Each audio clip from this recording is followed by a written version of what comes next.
তিনি সময় টেলিভিশনে একটা সাক্ষাৎকার দিয়েছেন, সেই সাক্ষাৎকারে কিছু কথা বলেছেন।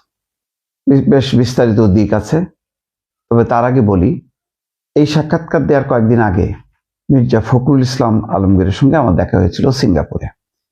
তিনি মির্জা আব্বাসকে দেখতে গিয়েছিলেন, আমিও দেখতে গিয়েছিলাম।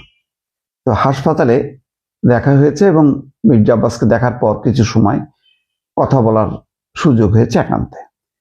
যেহেতু ব্যক্তিগত আলাপচারিতা, আমি সেটি প্রকাশ্যে আনতে চাই না।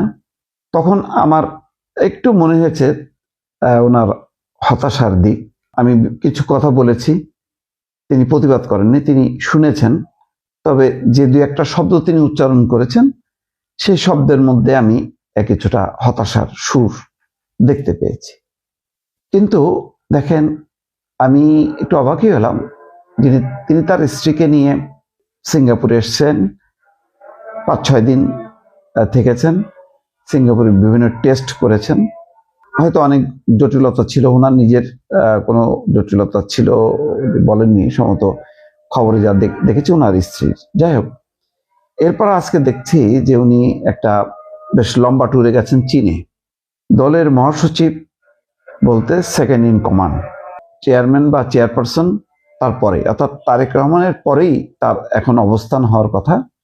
এখন এত চাপও থাকার কথা না, যে চাপটা তিনি সামলেছেন গত 15টা বছর, তার একটা লম্বা সময়, সরকার বিরোধী আন্দোলন, 2-3 বার জেলে গেছেন, সেই চাপটা, শারীরিক অসুস্থতা সত্ত্বেও সেই চাপ সামলে কিন্তু তিনি সক্রিয় ছিলেন। এখন অনেকটা সরকারি দল, তার উপর তো তেমন চাপ নেই, কেন এখন ক্লান্ত বুঝতে পারছি না। নিশ্চয়ই মানে তার শারীরিক অবস্থাটা তিনি নিজে জানেন, তার দল আরও ভালো করে জানেন। কিন্তু এখানে কোনো সমস্যা হচ্ছে কিনা দলের ভিতরে, আমার মানে প্রশ্নটা এবং উদ্বেগটা সেখানেই। এখানে সিনিয়র জুনিয়র এরকম কোনো ব্যবধান তৈরি হলো কিনা, আবার তারেক রহমানকে ঘিরে একটা বলয়, তার বাইরে ছিটকে পড়া আর একটা বলয়, তার একটা দ্বন্দ্ব সংঘাত ভেতরে ভেতরে তৈরি হচ্ছে কিনা, যার কারণেই এই ক্লান্তি বা অবসর নেয়ার চিন্তা মির্জা ফখরুল ইসলাম আলমগীরের, এটা হলো কিনা এটা আমি এখনো পরিষ্কার না। কিন্তু সিমটম, অনেকটা রোগের সিমটম এগুলো। এটা যদি হয় তাহলে দলের অনেকেই আস্তে আস্তে কিন্তু নির্জীব হয়ে যাবেন, অনেকেই আর কথা বলতে চাইবেন না, নিষ্ক্রিয় হয়ে যাবেন। সেটাও আবার দলের জন্য ক্ষতিকর। দল এখন এমন একটা পর্যায়ে, আগে ছিল ক্ষমতায় আসার জন্য একটা চ্যালেঞ্জ, রাজনৈতিক আন্দোলন সংগ্রামের একটা চ্যালেঞ্জ। সেই চ্যালেঞ্জ দলের সিনিয়র জুনিয়র সবাই সম্মিলিতভাবেই পালন করেছে।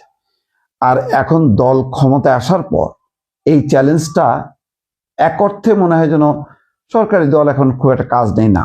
অনেক বড় চ্যালেঞ্জ হলো এই যে আগের যেই ব্যর্থতা ছিল, আগের যেই পরিস্থিতিটা ছিল, যেই আস্তে আস্তে দুর্নীতির গহ্বরে দেশের যে ইকোনমির যে খারাপ অবস্থার দিকে চলে গেছে, সেটা তো এখনো কাটেনি। গত 18 মাসে ইউনূস সরকার কিছুই করতে পারেনি।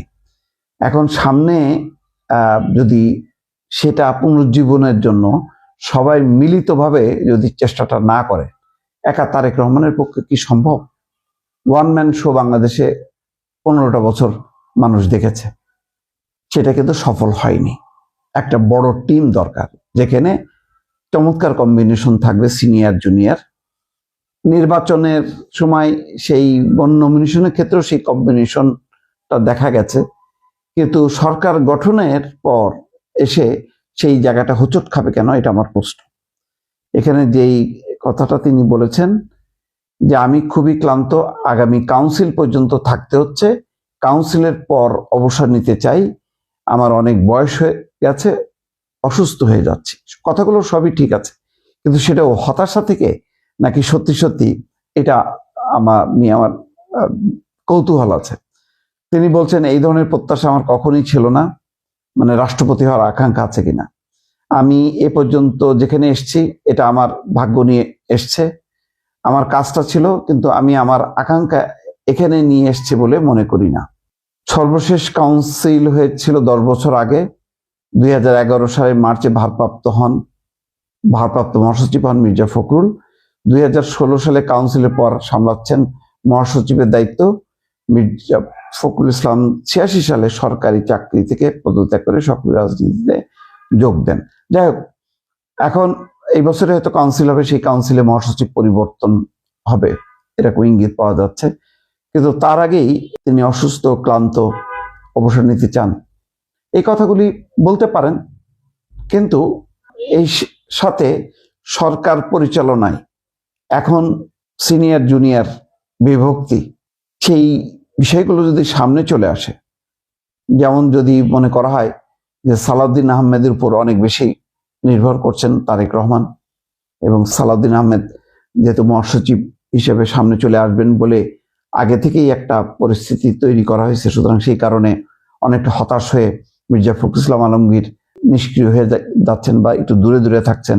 সিঙ্গাপুরে 6 দিন, এখন 10, 11 দিন, 12 দিন থাকবেন চীনে। এটা যদি হয় তাহলে এটার প্রভাব পড়বে যে দলের সিনিয়র নেতা, যাদের বুদ্ধি, যাদের ত্যাগ, এগুলোকে অস্বীকার করা হবে। সুতরাং আমি জানি না এই পুরো বিষয়টা কিভাবে তারেক রহমান সব দিক বিবেচনা করে সামলাবেন। এটা হয়তো দলের আভ্যন্তরীণভাবে এটা একটা বড় চ্যালেঞ্জ হয়ে যাবে তারেক রহমানের জন্য।